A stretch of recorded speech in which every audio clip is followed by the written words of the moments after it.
noite! Está começando mais um Mulher de Fases aqui na sua Vale TV, o seu programa de segunda-feira, né?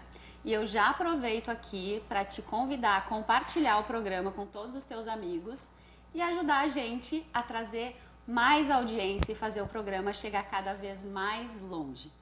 O programa tem o apoio da Rosinha Decorações, que sempre deixa o nosso cenário mais lindo e vibrante com suas lindas flores. A Rosinha que fica na General Osório 1035, em Hamburgo Velho, e tem opções maravilhosas de flores e presentes para encantar quem você ama. O programa de hoje eu vou começar fazendo algumas perguntas para vocês e eu quero ver como é que vocês se saem aí do outro lado. Você vive com a sensação de que nunca vai cumprir as expectativas de ser uma mãe ou um pai bom o suficiente? Se culpa por trabalhar a maior parte do tempo e não dá atenção suficiente para os seus filhos? Tá cansado de tantos manuais que ditam regras de boas práticas para ser bons pais e mães e às vezes se sente perdido na educação dos seus filhos? Se você respondeu sim para pelo menos uma dessas perguntas, o Mulher de Fases de hoje é para você. O tema de hoje é educação no século XXI e eu convidei a Gabriela e a Aline, que são duas mulheres que atuam diariamente aí com pais e filhos, para conversar comigo e ajudar a gente a esclarecer algumas questões sobre maternidade, sobre parentalidade, sobre essa educação num momento que a gente vive, que tem tanto estímulo e tantas outras formas aí de educar os filhos e a gente precisa estar cada vez mais ligado, né, em tudo isso para poder exercer a nossa função de mães e pais da melhor forma possível. Deixa eu apresentar para vocês então, vou começar apresentando a Aline Batista Machado, que é psicóloga formada há 11 anos com pós-graduação em gestão estratégica de pessoas e especialização clínica em técnicas de linhas integradas. Atualmente, cursando especialização em psicologia da sexualidade. Experiência ampla em consultório com psicologia clínica de crianças, adultos, casais e família.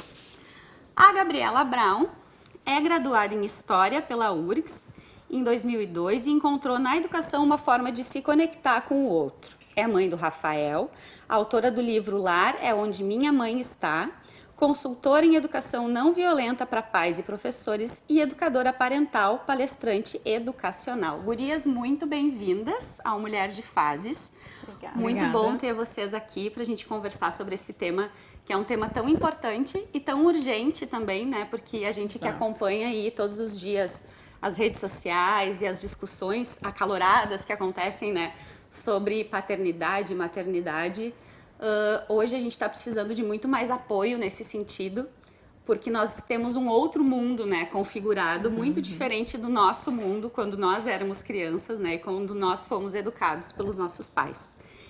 Então eu quero começar fazendo uma pergunta para ti, Aline, com relação a isso, né? Qual é o impacto do excesso de informação e estímulo, né, para as crianças e os adolescentes nos dias de hoje? Como as crianças e os jovens estão lidando com toda essa carga de informação e todo esse acesso que eles têm todos os dias e se eles têm capacidade para processar tudo isso da forma como eles precisam? Boa noite a todos, primeiro, um prazer estar aqui. Um assunto de extrema importância e eu costumo dizer que o que resume essa tomada e essa enxurrada de informações é a falta, né, de uma intolerância muito grande à frustração. Porque o que acontece? Essa enxurrada de informações, a tecnologia, né, todas as fontes que a gente tem de acesso hoje muito fácil, a criança, o adolescente, causam ansiedades que se dispõem, aparecem em todos os campos, né, da vida familiar. E o que dá para notar hoje dessas questões do excesso de informação é como estabelecer limites de forma saudável, né? Como que cada lugar de pai, mãe, filhos conseguem fazer trocas saudáveis sobre esse excesso de informações. Sim. É que, nesse caso, assim, eu acho que o mundo ele foi mudando, né? E com ele também mudou a forma de educar. né? A gente Exato. a gente tá tendo que encontrar novas formas de educar os nossos filhos dentro desse novo mundo, né? Que está configurado e que é muito diferente do mundo que a gente viveu. E eu acho que uma das coisas que acontecem é que a gente acaba tendo um choque, né? Geracional aí, né? E a gente não entende muitas vezes o que está acontecendo porque a gente não viveu isso. Exato. Está fora do nosso repertório, né? Esse momento. Então, Gabriela, eu queria te perguntar o seguinte: existe uma geração melhor ou pior na educação dos filhos, pensando em como nós fomos educados e como eles estão sendo educados hoje em dia? Como é que tu vê isso? Pois então, boa noite a todos. Eu gosto de pensar, Lola e Aline, que não tem melhor ou pior. Tem o que foi possível, né? Tem o que deu para ser feito.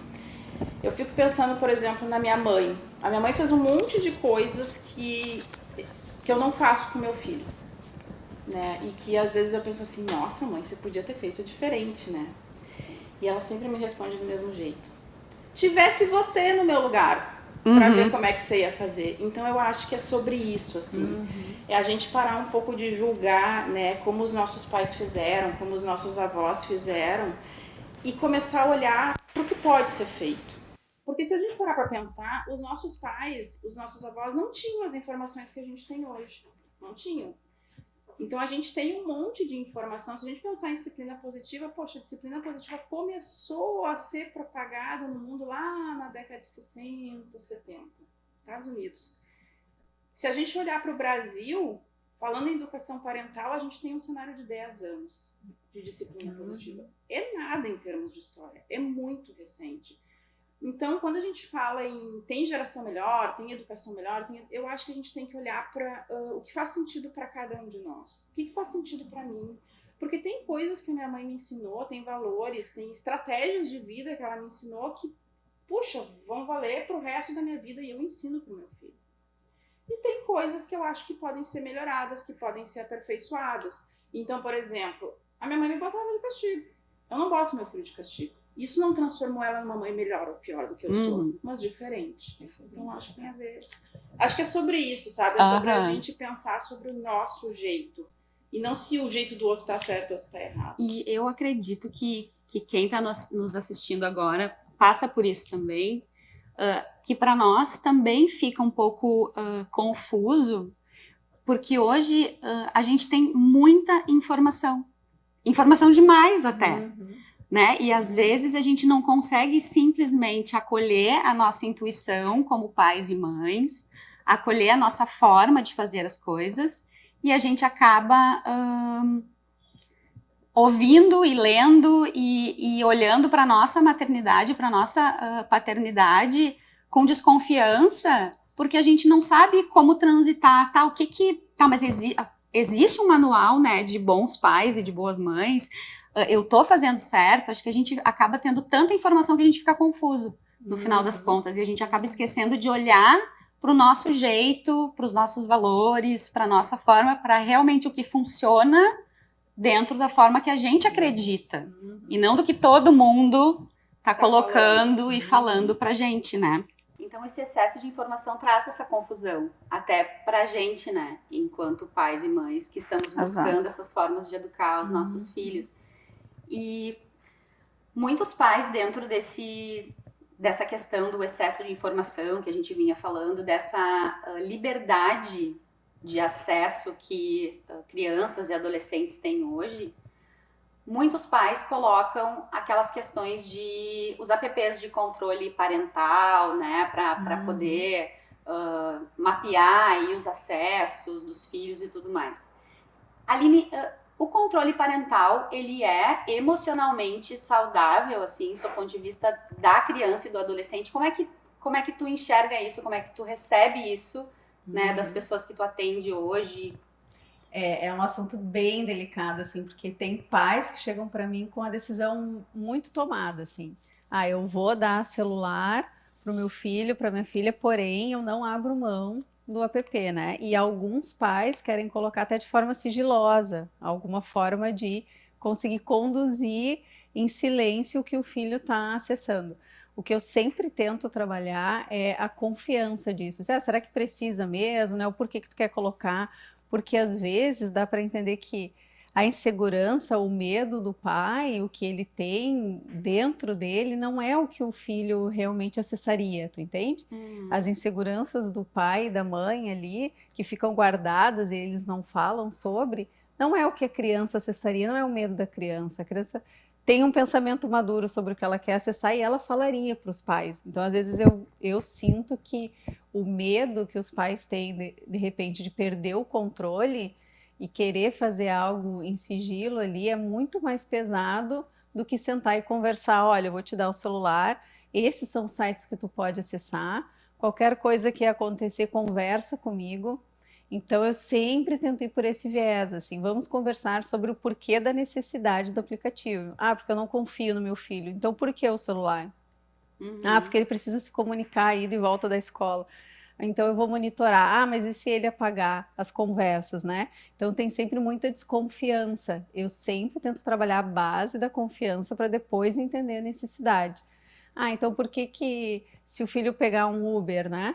Compartilha a viagem, então, mas por que ter monitoração de tudo, né?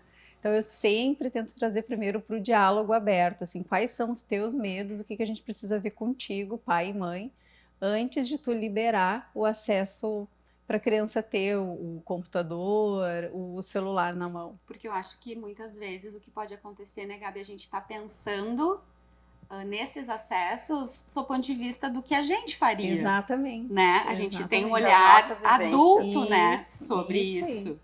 Né? E talvez o nosso filho nem chegou nesse ponto ainda, né? E a gente já tá preocupado.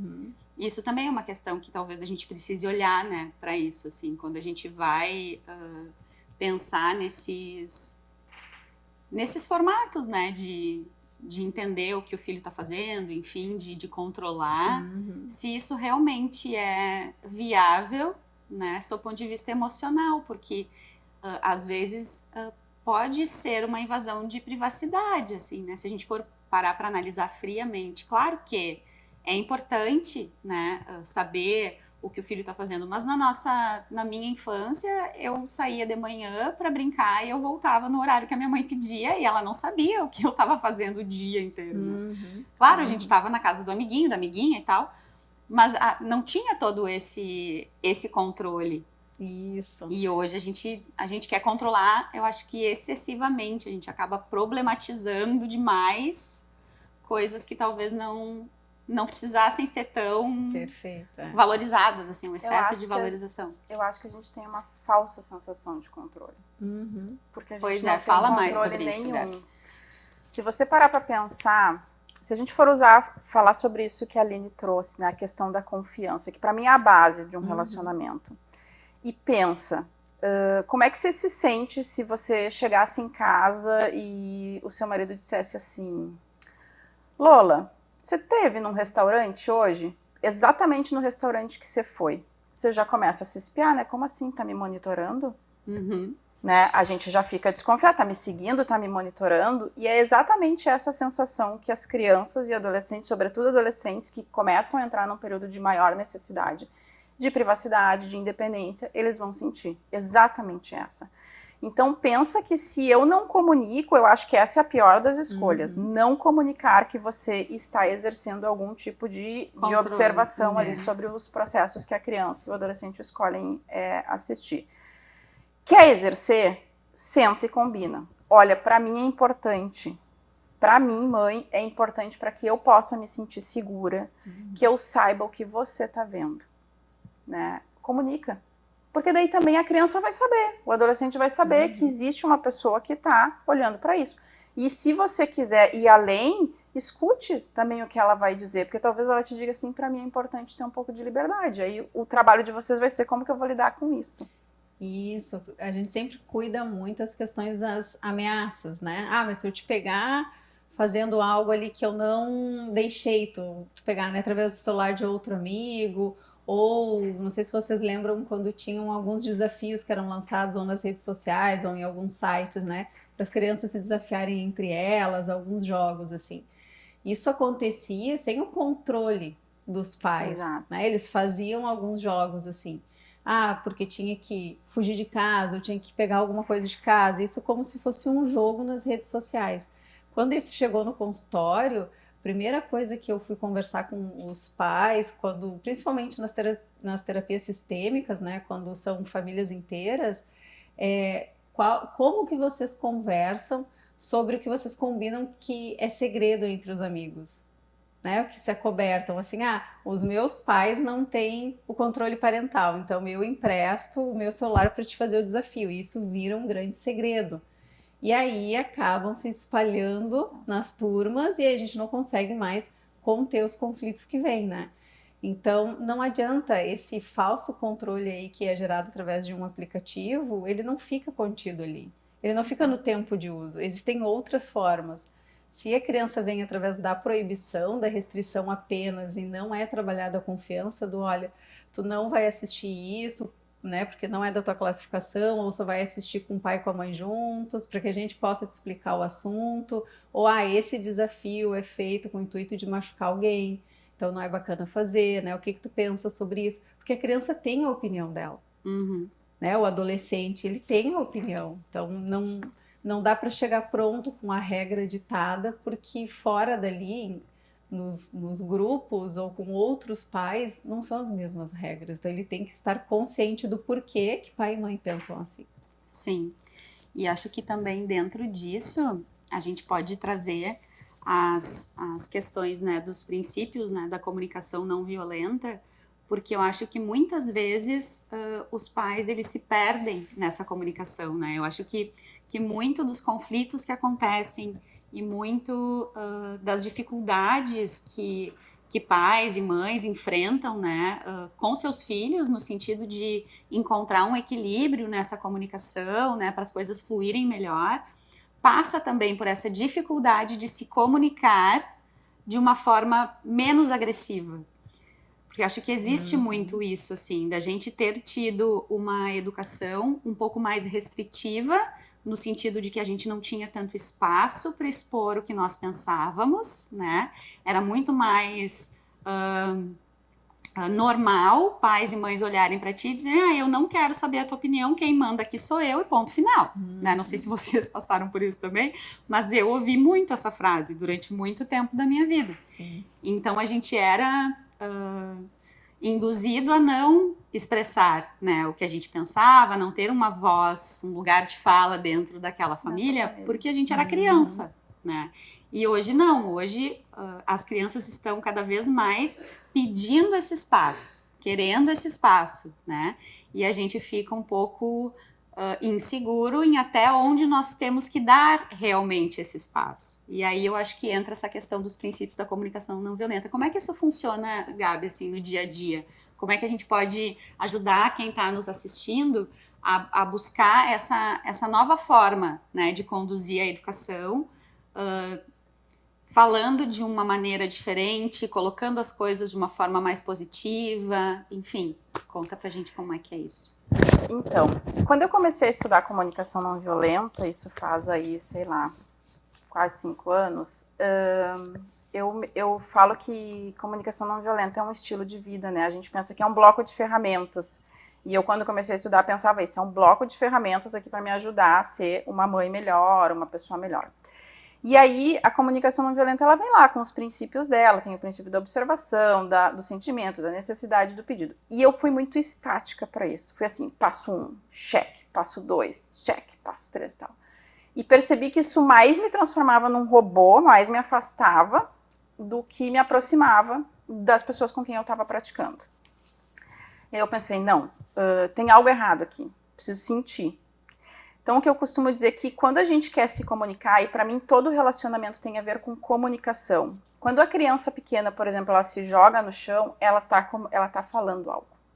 A gente acha que ela está expressando, que ela está cometendo um ato, alguma coisa, mas é uma comunicação. Quando ela grita, ela está comunicando. Quando ela pega alguma coisa escondida de mim sem contar, ela está comunicando algo. Talvez sobre uma relação de confiança, talvez sobre algo que ela não se sinta tão confortável em falar, é uma comunicação. E eu falo que a nossa tarefa como pais e como mães é descobrir, nos tornar detetives, descobrir o que está por trás dessa estratégia de comunicação. Só que muitas vezes, Lola, a gente fica preso no comportamento. Eu fico olhando para o comportamento. Meu filho não quer estudar. Meu filho não quer estudar. Meu filho não quer estudar, é preguiçoso. E aí rotulo, fico rotulando. O que a comunicação não violenta diz? Ela diz, olha para além do comportamento. Olha para além do comportamento. Quando a gente olha para um comportamento, por exemplo, eu olho para esse vaso de flor que está aqui na minha frente e digo assim, essas são flores bonitas, são flores que estão num vaso muito decorado e tal. Eu estou fazendo um julgamento sobre as flores que eu estou olhando aqui. Agora, se eu digo assim, eu estou vendo um vaso transparente, com um pouco de água, com flores verdes, tem algumas amarelas, tem uns tons de verde mais forte, eu estou fazendo uma observação. Quando a gente vai para um processo de comunicação com os nossos filhos a partir da observação e não do julgamento, é como se, usando uma metáfora, uma porta se abrisse.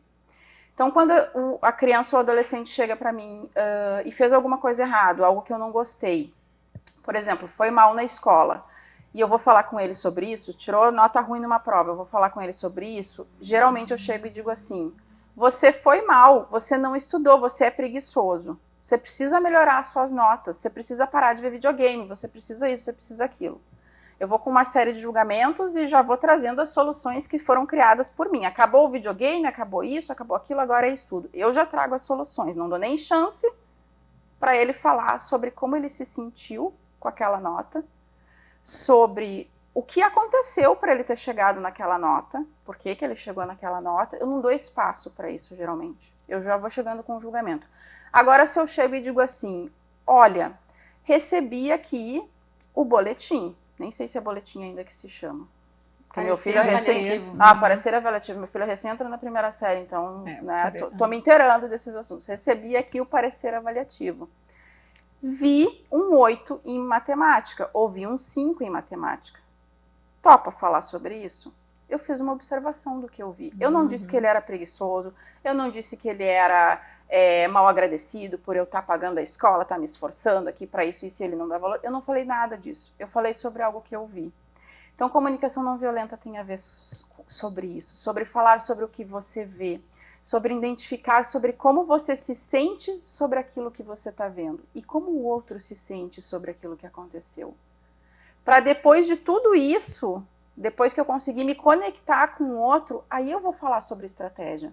Aí eu vou conversar com ele, então vamos ver aqui, o que a gente pode fazer diferente? O que a gente precisa fazer, ou o que você precisa fazer para sair do 5 e chegar no 7, no 8, não sei, percebe? Então tem a ver com isso, assim, tem a ver com a gente sair do campo do que está sendo feito e começar no campo do que eu estou vendo e sentindo sobre aquilo. E tu atende, né, Aline, bastante, assim, pais e filhos, às vezes individualmente, às vezes nas terapias sistêmicas, que daí todo mundo tá junto, assim, né? E tu sente que os pais têm essa dificuldade de entender que um determinado comportamento não vai determinar o que o filho vai ser pro resto da vida? Sim. Porque, assim, às vezes é da faixa etária daquela criança, por exemplo, adolescente tem bastante preguiça em determinado momento da vida, né? Quer dormir mais em função das questões de metabolismo, desenvolvimento e tal. E aí, ele é preguiçoso, dorme demais, e a pessoa já acha que, tipo, isso vai ser pro resto da vida, que ele vai se tornar um adulto preguiçoso, que ele não vai trabalhar, que ele já fica vendo um futuro, já projeta uma questão. Tu acha que isso tem acontecido, assim, dos pais problematizarem tanto coisas que também são normais de uma determinada idade ou de uma determinada fase? Sim. E colocam isso como um ponto que vai ser para sempre, assim. Como vocês colocaram ali das gerações, né? Das diferenças, dos estímulos, que coloca aí 80 para cá, mudou muito. Cada ano que passa, a diferença do estilo, do tipo de criação aumenta muito. Então, quando a gente fala sobre etapas normais de cada fase, e aí eu trago para o consultório quando vêm os pais, ou quando eu atendo adolescente e tenho que chamar os pais, como foi a tua adolescência, né? Só que aí pegando por um outro lado, assim, deixando os pais à vontade. Aí os pais começam a falar, pois é, porque eu tinha que ter regra para limpar o quarto, porque se fosse por mim não limpava e tal. E eles começam a revisitar as suas adolescências. Alguns foram criados de maneira bem rígidas, outros menos, mas todos passaram por esse período de que, a adolescência eu queria ter um pouco mais de liberdade e estava ganhando ali do mundo, né, dos pais as regras. Eu disse, pois é, algumas coisas no teu filho fazem parte. E aí, o que eu vejo, Lola, cada vez mais, assim, os pais preenchendo muito o tempo dos filhos. É curso de inglês de manhã, é natação, é esporte, é aula prolongada, é reforço. E a criança, o adolescente, não tem o espaço de viver aquela fase do não fazer nada, do ficar no quarto, do bagunçar o quarto, do arrumar o quarto, entende? São muitos compromissos desde muito cedo. E os pais acabam cobrando com o mesmo impacto neles. Por exemplo, o que a Gabi falou, né? Eu estou investindo em ti, eu pago escola cara, eu trabalho o dia todo para te dar isso. E encher a criança, às vezes, de atividade, não necessariamente ela vai responder da mesma forma. Porque querer dormir até tarde, deixou faltar aula hoje. Isso né, da fase da criança. Então, acho que falta hoje um espaço mais acolhedor nesse sentido. Como os pais, e dado de realidade, como eu gosto de falar para meus pacientes, entendo que pai e mãe têm que sair, têm que trabalhar, porque tem algo bem importante aí. A nossa rede de apoio hoje, ela também é diferente. Se tu pega uma família do interior, que todo mundo mora perto, a rede de apoio é uma, né? Todo mundo ali, vou sair, vou no mercado, cuido do meu filho e tal. É uma rede muito mais compacta. Quando tu vai para centros maiores e casais às vezes mais jovens, que tiveram filhos mais jovens, ambos trabalham e estão no pico das suas vidas profissionais, então precisam deixar os filhos super ocupados durante o dia. E aí não conseguem ver a fase da criança, do adolescente preguiçoso, que não quer fazer o tema, de uma forma normal, para conversar e não para punir, né? Sim. E eu acho que tem muito a ver também essa questão de ocupar em excesso. Eu acho que também tem a ver com a questão do controle. Né? A partir do momento que meu filho está no inglês, na natação, no futebol, aqui, ali, nananana, ele não vai acessar o computador a tarde inteira, ele não vai ficar no celular, ele vai estar fazendo outras coisas que vão me deixar mais seguro, né? Do ponto de vista de eu saber onde ele está e o que ele está fazendo. Só que isso também pode causar um outro problema, que é essa falta de tempo para olhar para si, né? Para viver aquela fase da vida, né? Que precisa ser vivida e existem tantos conflitos, né? E agora que eu tenho um filho que entrou na adolescência, eu procuro ler bastante sobre isso e tentar entender um pouco mais tudo o que acontece, porque realmente é uma fase que ela é cheia de mudanças e cheia de transformações que são muito importantes e cruciais para o que vai acontecer daqui para frente, né? Então é importante que se dê esse espaço para isso acontecer, né? E isso, as interações familiares também, a gente precisa hoje alimentar mais isso. Porque quando as famílias chegam no consultório e eu primeiro atendo o pai, né? O pai e a mãe, depois o adolescente. Muitas vezes esse pré-adolescente, essa criança não sabe nem a profissão dos pais. Meu pai trabalha no banco, né? Mas não consegue descrever. Não há um diálogo em casa, entende? Não tem um espaço para a família falar assim, como foi teu dia? Às vezes eu faço algumas tarefas assim, vocês vão ter que fazer sanduíches juntos. É difícil, porque às vezes um não sabe nem necessariamente, mas tu ainda come cenoura, tu ainda faz isso, porque a rotina dos 3, 4 ali membros da família é tão intensa e tão separadas que não conseguem mais se unir, conversar, sentar. O que a gente estava falando antes, né, das redes sociais. O que tu gosta de assistir? Quais os programas? Quais as séries? As pessoas estão dentro de casa, elas não se conhecem mais. Então, acho que o ponto mais importante da comunicação, do diálogo, e aí depois vem confiança, né? As regras que a gente vai estabelecer está em se conhecer, em dar esse espaço. Eu faço natação, mas eu gosto de judô. Tá, mas por que não muda? Porque a natação é perto, tá, mas não dá para mudar, mas eu não vou falar porque eu devo incomodar, porque meu pai já paga, tá? Entende? Não tem um diálogo e tem 3, 4 pessoas ali que poderiam afinar as coisas de forma muito mais simples, se parassem. E eu sempre falo, quando vocês param para conversar, vocês estão investindo um tempo e não perdendo tempo, né? Sim. Então, acho que falta isso, assim, né? Olhar mais em conjunto para as necessidades da família. Cada criança é uma criança. Ah, né? Mas o meu filho mais velho nunca deu trabalho. Tudo bem, mas esse é o teu filho do meio. Ele é diferente do teu filho mais velho. Ele não gosta de estudar matemática porque ele é totalmente abstrato. Quem sabe a gente vai estudar matemática através de um meio abstrato. Olhar para as individualidades, entendem? E você aí de casa, já pensou como é que tá a integração aí com a tua família, com os teus filhos? Vocês têm conversado? Eu vou chamar o intervalo comercial e logo a gente volta para mais um bloco. Não sai daí, Mulher de Fases volta já!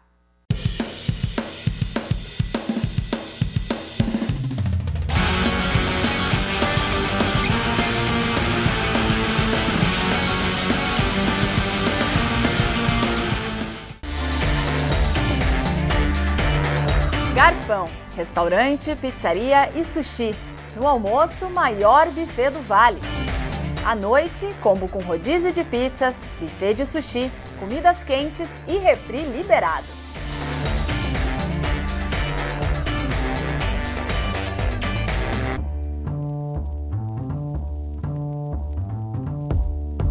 Garfão, restaurante, pizzaria e sushi. Um ambiente tem que ser original, assim como você sonhou. Por isso, a Brau Móveis possui padrões, medidas e acabamentos que materializam cada detalhe que você projetou para o office, executivo ou residencial. Nosso objetivo é entregar móveis como você sonhou. Brau Móveis Campo Bom, Rua Jorge Coque, 125, no centro de Campo Bom. Fone 3597-1465.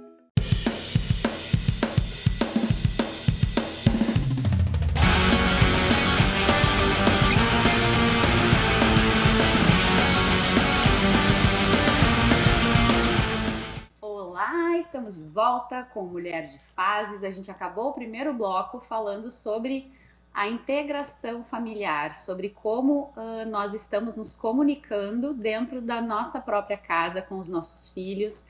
A Aline trouxe as questões de que muitas vezes chegam para ela famílias que não se conhecem mais, não sabem os gostos uns dos outros, não sabem nem a profissão dos pais, porque não estão mais conectados no dia a dia. E é sobre isso que a gente vai falar agora no segundo bloco. Pois é, né? A gente vive numa vida tão exageradamente ocupada, né? Todos nós, né? De uma forma geral, estamos com excesso de trabalho, excesso de preocupações, excesso de clausura, né? Porque a nossa vida nos últimos 2 anos, ela foi transformada num outro formato, né? E nisso tudo a gente está muito mais no celular, no computador, e os nossos filhos estão cada um, muitas vezes, num quarto, a gente está na sala, e dentro da própria casa a gente se comunica por WhatsApp uns com os outros, né? Exato. Ao invés de sentar e conversar. E tu trouxe isso, né? De como as famílias estão distantes, né? Nesse novo momento. E como é que a gente pode, Gabi, buscar olhar para isso e tentar redefinir essa comunicação? O que nos impede de realmente estar conectado com os nossos filhos e mesmo que não seja o maior tempo do mundo todos os dias, porque realmente, né, a gente trabalha 8, 10 horas por dia, muitas mães e pais tem essa rotina hoje em dia de trabalhar fora e sobra 2 horas do dia para estar em família, mas talvez essas 2 horas do dia elas podem ser 2 horas realmente valiosas do ponto de vista deste relacionamento, né, dessa construção. Como é que tu percebe isso, assim?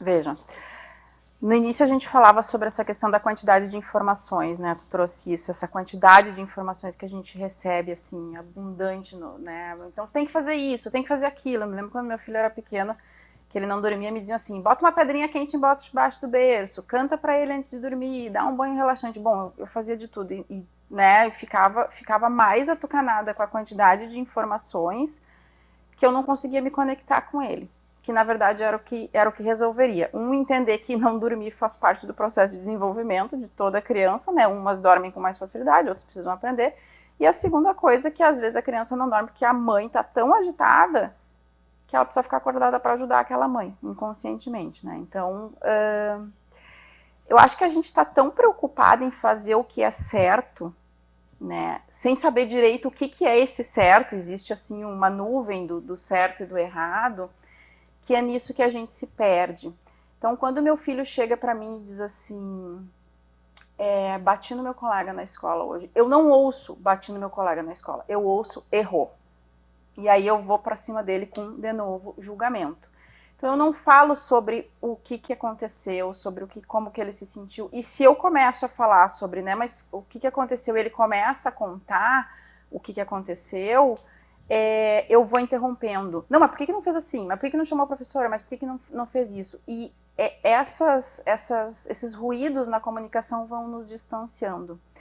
E no fundo, Lola, eu acho que o que está por trás de tudo isso é o nosso medo de que os nossos filhos, e sobretudo nós também, não sejamos mães e pais bons o suficiente e eles, consequentemente, não se tornem adultos bons o suficiente. Então, esse medo vai bloqueando a nossa comunicação. Uhum. Um dia eu estava vendo um filme, vou contar brevemente aqui uma história que me marcou muito. Eu e meu filho gostamos muito de assistir filmes, a gente se conecta muito, filmes, séries, enfim, é por aí que a gente se conecta, e a gente vê junto e conversa sobre aquilo. E a gente estava vendo um filme no sofá, e de repente eu me projetei para 20 anos para frente, me imaginei morando só eu e meu marido, sem o meu filho, e meu marido não gosta de ver filme, ele não vê. E me imaginei sozinha no sofá vendo filme. E aí eu olhei pro meu filho e disse assim, Rafa, quando você for adulto, você promete vir uma vez por semana na casa da mamãe para assistir filme com a mamãe? Daí ele disse, aham. E continuou vendo o filme. Passou uns 3 minutos, ele disse assim, mas eu não vou embora. Você tá me mandando embora? Daí eu disse, não, é que quando a gente cresce a gente muda de casa. E ele disse, eu não, eu vou continuar morando aqui. Então, que percebe, a criança, ela tá ali, vivendo aquele momento. É por isso que ela se conecta conosco, porque ela tá ali. Ela está falando sobre o filme que ela está vendo agora, ela está falando sobre o que ela está sentindo, ela está falando sobre o que está acontecendo com ela. Mas eu estava lá no futuro. Lá no futuro. E não estava curtindo aquele momento com ele, então eu estava curtindo aquele momento que eu queria tanto curtir, porque eu já estava com dor de perder aquilo no futuro. E eu acho que é esse medo que vai nos distanciando.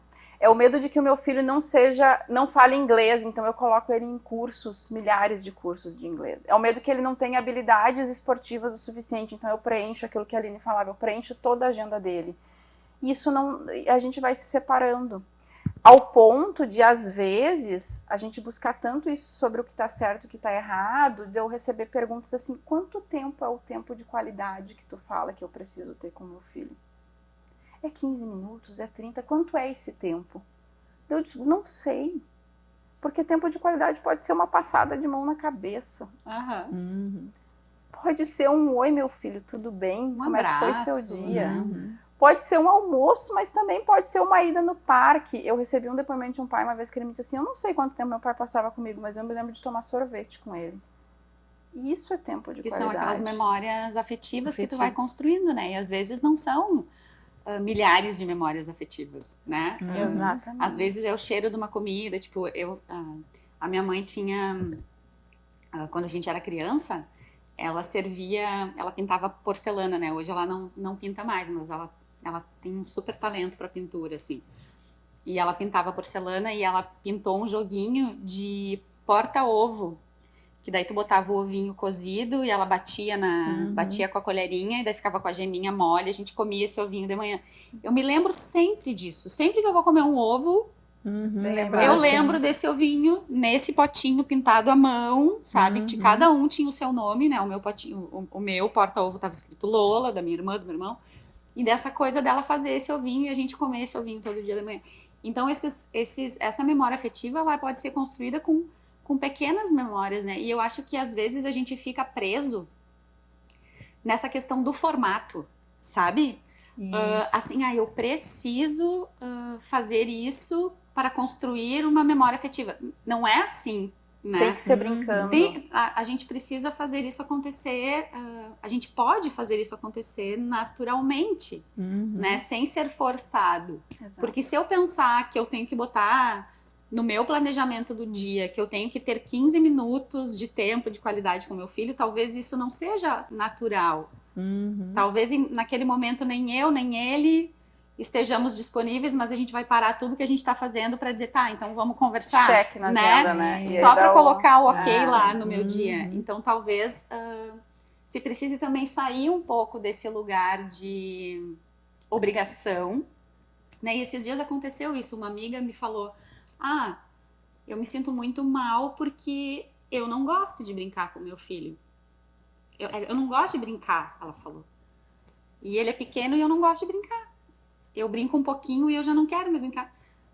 Tá tudo certo, tá tudo bem, né? Ela gosta de fazer outras coisas com ele, né? Talvez não seja o brincar, mas ela gosta de servir um café da manhã para ele, ou ela gosta de dormir com ele, né? Contar historinha para dormir todo dia. Tem outras coisas que ela pode fazer. Não é uma obrigação tu ter que brincar, não é uma obrigação tu gostar de fazer tal coisa, né? Não existe um manual de tudo que tu tem que fazer para te ser uma mãe excelência na maternidade, excelência na paternidade. Não tem esse manual, a gente tem que viver cada dia de uma vez, né? E eu acho que Aline, os pais e as mães, eles têm se sentido muito ausentes, né, na vida dos filhos. Aqui eu tô falando pais e mães, pensando em famílias que funcionam dessa forma tradicional, né, pai, mãe e filhos, mas a gente tem um contingente gigante de mães solo também, né, que também se sentem culpadas por não estar o tempo todo disponíveis para os seus filhos. Tu acha que essa culpa em excesso, ela nos impede de exercer uma paternidade, uma maternidade mais leve no dia a dia? Sim, com certeza, porque, né? E eu falo muito sobre isso. Ser pai e mãe é uma das tarefas mais desafiadoras. Primeiro, porque quando a mulher engravida, não tem como não haver idealizações. Se eu tenho um menino, vou querer uma menina. Se eu tenho uma menina, vou querer um menino. Se eu sou colorado, vou querer que seja colorado. Coisas básicas que tu começa a desenhar para aquela criança, né? E aí tu passa a gestação toda cultivando também os teus sonhos. Qualquer coisa que vem, te fala, te influenciam, algumas tomadas de decisões, até que tu estava falando ali, né? Se dorme, não dorme, como agir. As enxurradas de informações que tu recebe começa a gerar culpa. Tá, mas o que eu acredito? Tu falou um pouco antes ali sobre intuição, né? O que eu sinto?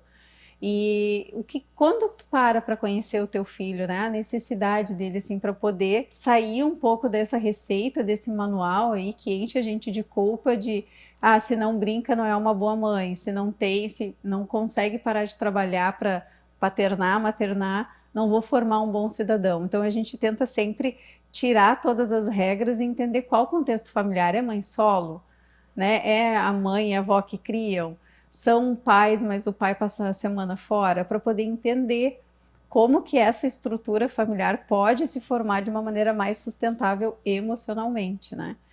A culpa, Lola, ela acaba deixando o cenário muito nublado, porque muitas vezes tu faz isso sobre o teu ponto de vista, né?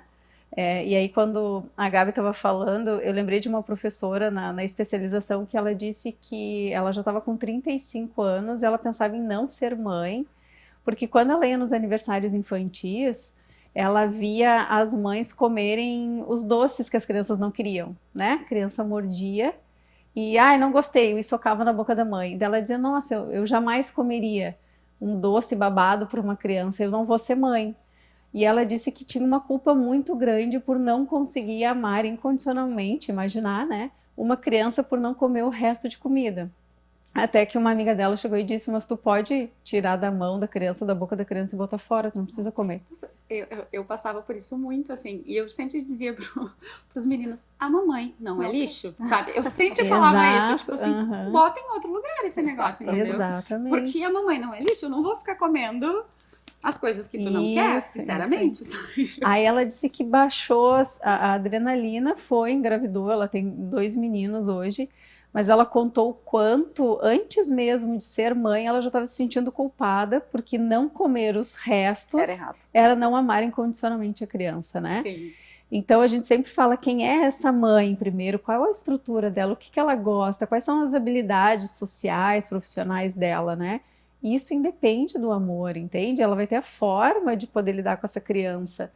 E a mesma coisa o pai ou os cuidadores, né? Independente do formato familiar. A gente cuida muito para não excluir quem é a pessoa antes dela se tornar mãe. É claro que por algum período aquela pessoa ela se torna, né, em segundo plano ali o profissional social, porque ela está cuidando de um bebê recém-nascido, por isso que a gente bate muito na questão da rede de apoio, mas a maternidade ela já vem carregada de culpa por isso, parece que tem que estar 100%, assim. Não pode estar cansada, não pode se queixar. Se fala assim, né, quero dormir, tô cansada, não aguento mais ser mãe, parece que não amo o filho. Então a gente sempre cuida muito para personalizar as dores também, né? Não romantizar a maternidade nesse sentido, a paternidade, para poder cuidar das culpas. Porque quando vem alguns mandatos, como, né, as avós ali, a sogra ou a mãe de quem chega em casa e diz, mas eu criei 3 fazendo isso e não matei nenhum, né? Vai lá e faz também. Tá, mas é o teu filho, de que jeito tu quer criar? Se tu tá insegura, se a culpa tá mandando em ti, tá nublando esse cenário, tu não vai conseguir responder, né? Tu vai te sentir muito mal. Então a gente precisa sempre dar sobrevida primeiro aos cuidadores, para eles poderem cuidar e revisitarem as suas infâncias também, né? Mas será que eu vou fazer igual? Ou será que eu vou ser tão boa mãe como a minha mãe foi? Ou será que eu vou negligenciar o meu filho como eu fui negligenciada? Isso tudo acaba acontecendo de trazer reflexões quando chega uma criança nova, né? Então tem que acolher essa mãe, tem que acolher essa família para poder entender as necessidades de cada um. Disso, né, desses julgamentos, né, que as pessoas fazem de uma forma bem simplista muitas vezes, né, com relação à forma como as pessoas criam seus filhos, e isso é um problema que as redes sociais trazem muito fortemente, né, porque é um ambiente onde todas as pessoas estão escondidas atrás dos seus perfis e elas se sentem com muita autoridade para opinar e criticar e dar vereditos, né, com relação a determinados assuntos. E nas últimas semanas aí, a bola da vez foi a série Round 6, né? Exato. E acho que todo mundo foi impactado por uma enxurrada de posts, né, nas redes sociais, condenando pais e mães que permitiam que os filhos assistissem ou que deixavam, né, esse tipo de série entrar dentro das suas famílias e tudo mais. E muitos pais foram chamados de irresponsáveis e que não sabiam, né, o que estavam fazendo com seus filhos por terem permitido, né, que eles assistissem e tal.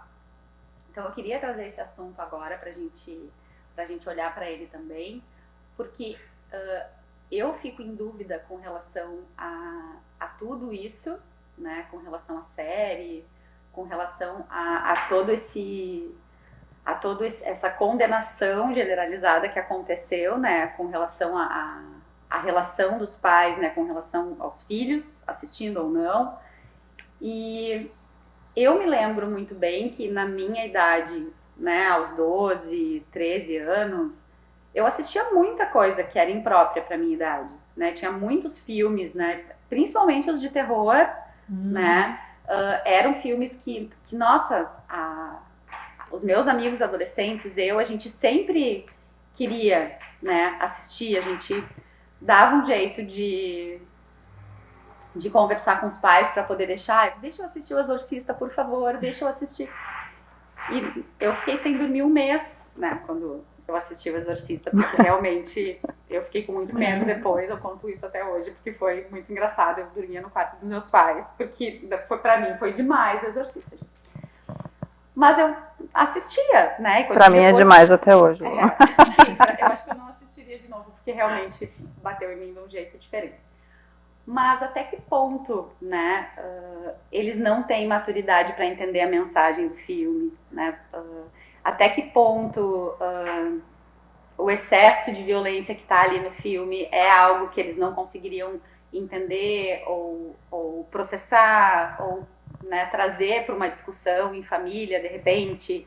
Como é que vocês percebem isso? Assim, isso chegou no teu consultório? Os pais trouxeram isso? Os adolescentes, as crianças que tu atende assistiram? Como é que eles viram Round Six? Eu conheci a série através de uma paciente de 10 anos, né, que veio com uma demanda, assim, contando que tinha visto a série. Eu já tinha visto as postagens, mas não tinha assistido nada ainda. E aí ela falou da classificação etária, assim, que não é para minha idade, mas eu vou olhar porque todos da minha turma já olharam também, né? E isso que a gente estava falando lá no início sobre as restrições dentro de casa, as proibições não explicadas, digamos assim, e lá fora essas crianças têm acesso, chegou muito com essa série. Quando eu fui ler e fui entender, que eu vi que era através de brincadeiras infantis, bateu em mim, a primeira coisa, o medo que me deu, né? O receio que me deu foram as repetições que eu comentei com vocês do início, dos desafios das redes sociais. Eu pensei, será que essas crianças vão ter maturidade para olhar a série e separar o que é realidade da ficção? Né? Como é que elas vão olhar para isso? E a série, quando os personagens ali, quando o pessoal morre, que ligam muito na questão dos jogos de videogame também, né? Como a violência fica, e a gente estava falando antes até nos bastidores, né? Sobre banalizar a violência, o cuidado para não banalizar, mas a questão da maturidade da criança de olhar e de entender qual o recado que está passando vai além ali do que é estabelecido pela filmagem, né? Só a partir de 16 anos, tá, mas já é um assunto que eles lidam, né? Só a partir de 14 anos, tá, mas os de 10 anos já lida com esse assunto através de alguma ou rede ou jogo. Então, o que mais ficou da série para mim foi a questão das manipulações dos comportamentos dos personagens. Isso que os pacientes trouxeram mais. O porquê que eles topavam estar no jogo, o porquê que eles manipulavam. Aí eu aproveitava para falar assim, tá, mas aonde tu notou que tem mentira aí, né? Aonde tu notou que tem manipulação? Daí do jeito, com as palavras deles, com a maturidade, eles fizeram uma boa leitura sobre isso, fazem uma boa crítica. Então, a violência em si, diferente do filme de terror ali que tu trouxe, né? Que tem uma história de terror, a violência nesse âmbito, nessa série, parece que ela ficou um pouco mais secundária. O comportamento que levou as pessoas a serem violentas entre elas é que chamou mais atenção. O que eu recomendei assim para pais que vieram conversar? A Aline, toda a turma do meu filho já olhou, né? Eu não posso mais proibir. Senta com ele, olha com ele, vai explicando. Se tu sentir que tem alguma cena tensa, para, explica, né? Tenta ver qual é o entendimento dele. Até para não ser só uma escolha em massa, todo mundo olha, eu vou olhar. Tu gosta desse estilo? Tu tá te sentindo agradável olhar? Então, questionar para além do que diz ali numa classificação etária, né? Sim. Eu acho que a gente precisa também entender esses caminhos, né, que estão por trás disso, assim, que também tem as questões da turma.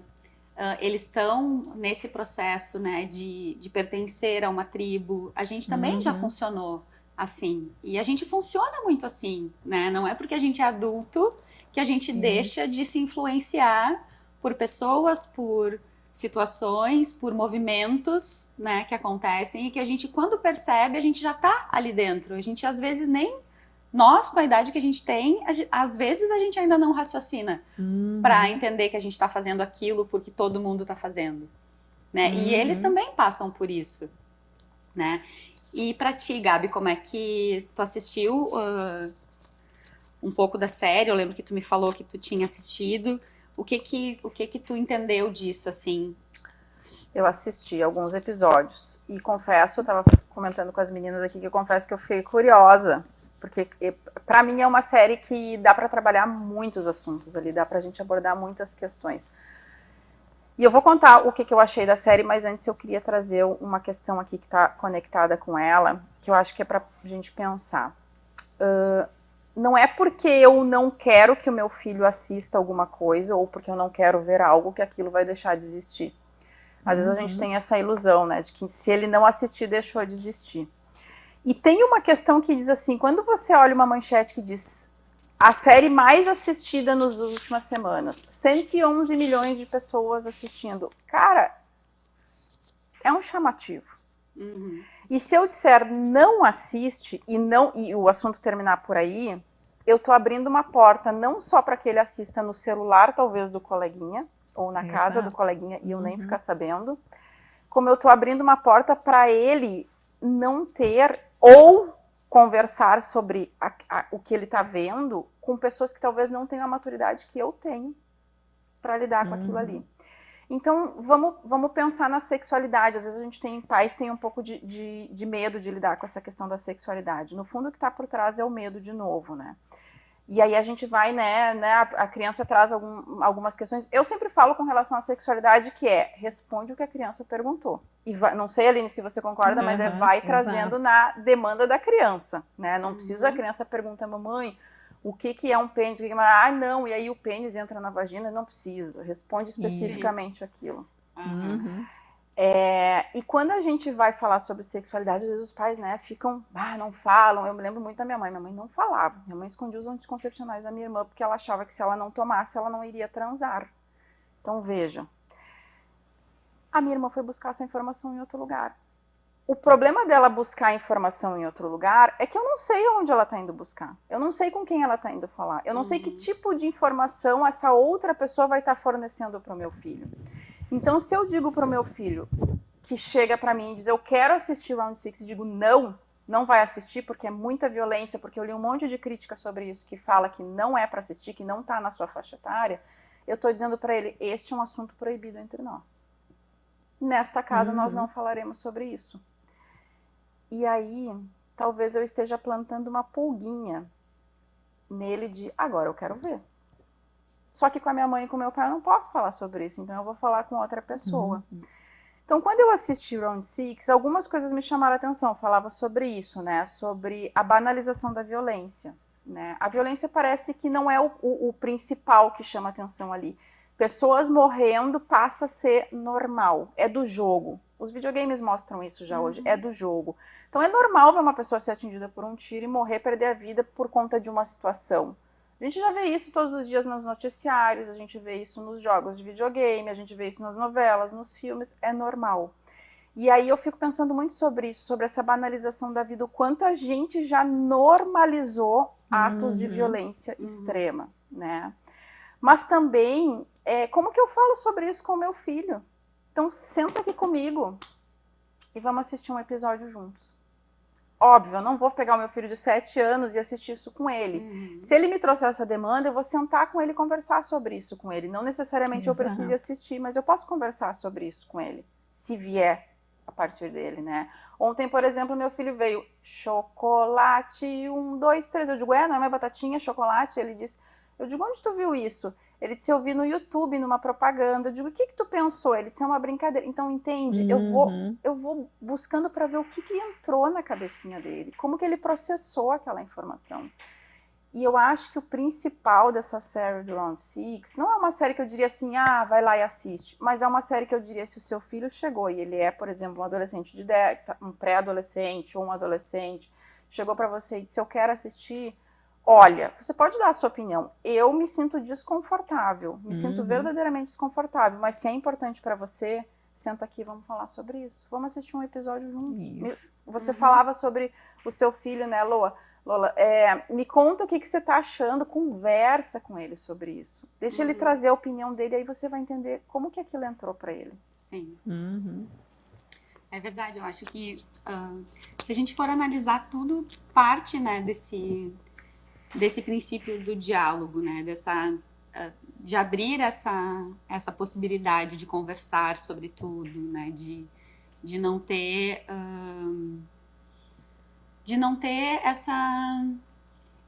esse medo de colocar certas coisas, né, de explicar certas coisas. Claro que, como a Gabi trouxe, tu não vai abrir um diálogo para algo que não veio para ti, né, e daqui a pouco nem bateu ainda, né, na criança aquele assunto.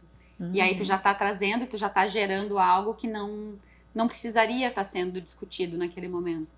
Mas eu acredito muito no diálogo como uma forma de abrir um espaço para um relacionamento mais saudável entre pais e filhos. Né? Eu acho que existe sim um conflito grande de gerações, isso a gente invariavelmente vai passar por isso, porque os pais eles não vão ter sempre o lugar de heróis na vida dos filhos, né? Essa ruptura ela vai acontecer e depois ela vai ser ressignificada para um outro momento. Então isso faz parte desse desenvolvimento, desse relacionamento, mas a gente não pode abrir mão de construir isso, né? Esse espaço de confiança, de troca dentro de casa, porque eu acho que hoje em dia muitos pais deixam tudo a cargo da escola e, na verdade, a escola é uma ponta, né, dentro dessa grande rede que a gente constrói para formar uma personalidade, para conduzir uma pessoa para um lugar melhor no futuro, né? A gente está se encaminhando para o final do programa e eu queria pedir para vocês só darem um recadinho final aí, para quem está nos assistindo.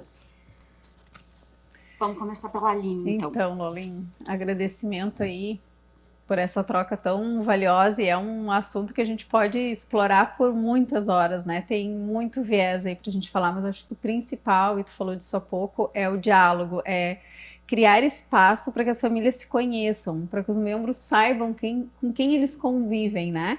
Quais são as fragilidades, quando tu falou ali, a Gabi também trouxe a questão da sexualidade, o tempo todo, família com crianças, adolescentes, jovens, elas revisitam o tempo todo as suas fragilidades e os seus desejos, né?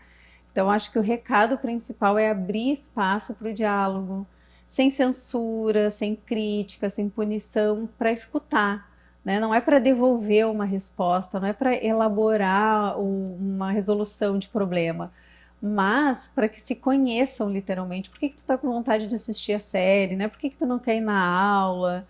Por que tu está te sentindo frustrado com alguma situação? De escuta, de acolhida. Então, acho que esse é o recado principal, assim, de hoje para a família, independente das formações familiares, né? Mãe, pai, filho, família com avós, famílias homossexuais, independente das formações, que se abram espaços para diálogo.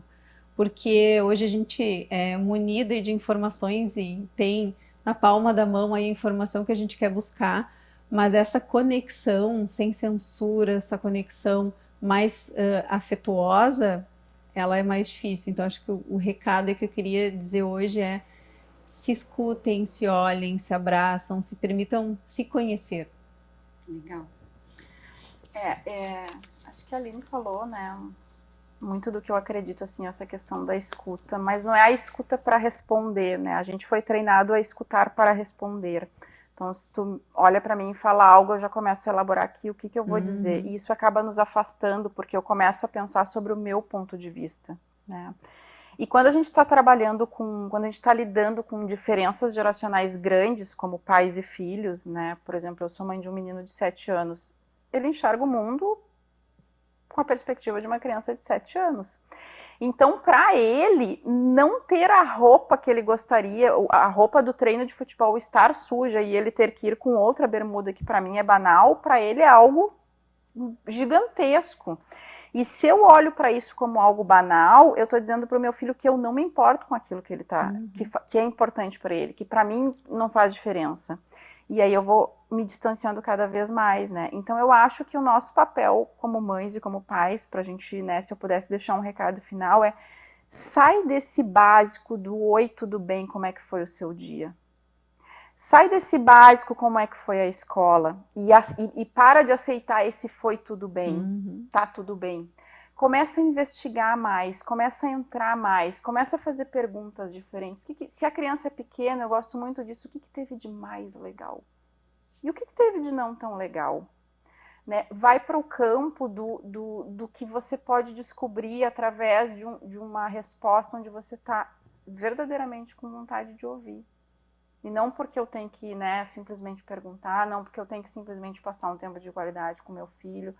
É se interessar. Eu acho que quando a gente se interessa uns pelos outros, não tem como não ter conexão. Não tem. Por mais que eu veja o mundo de um jeito diferente, eu vou olhar pro meu filho e vou dizer, cara, não concordo. Eu não concordo. Quero te ouvir mais, quero tentar entender por que você está pensando desse jeito. E aí a gente começa a construir uma relação com mais respeito, com mais escuta. E aí, quando eu fico pensando assim, que quando meu filho virar adolescente, o seu já é, né, Lola? Eu acho que ele vai conseguir chegar para mim e dizer assim, mãe, tô com muito medo de entrar numa relação sexual e não conseguir fazer a coisa acontecer. Ou tô com muita vergonha de algo que aconteceu, sabe? Sim. O meu maior medo hoje, se a gente falou sobre medo, é que o meu filho tenha vergonha ou medo de falar comigo. Então é para isso que eu trabalho. Não sei se vou, né, chegar lá, mas acho que esse é o recado. Então a gente vai encerrando aqui o Mulher de Fases. Foi muito bom estar contigo essa noite. E acho que a gente conseguiu fazer um debate bem interessante aí sobre os desafios, né, de educar nossos filhos no século XXI. Mas apesar de todos esses desafios, eu acho que o amor, o diálogo e essa conexão genuína com quem a gente ama vai fazer toda a diferença nessa construção. E é isso que eu quero deixar para vocês no dia de hoje. Se conectem genuinamente com os filhos de vocês, abram espaço para conversar, para conseguir realmente abrir esse canal sincero aí de informação, né, e de troca, que tudo vai dar certo. Uma boa noite e até o próximo Mulher de Fases.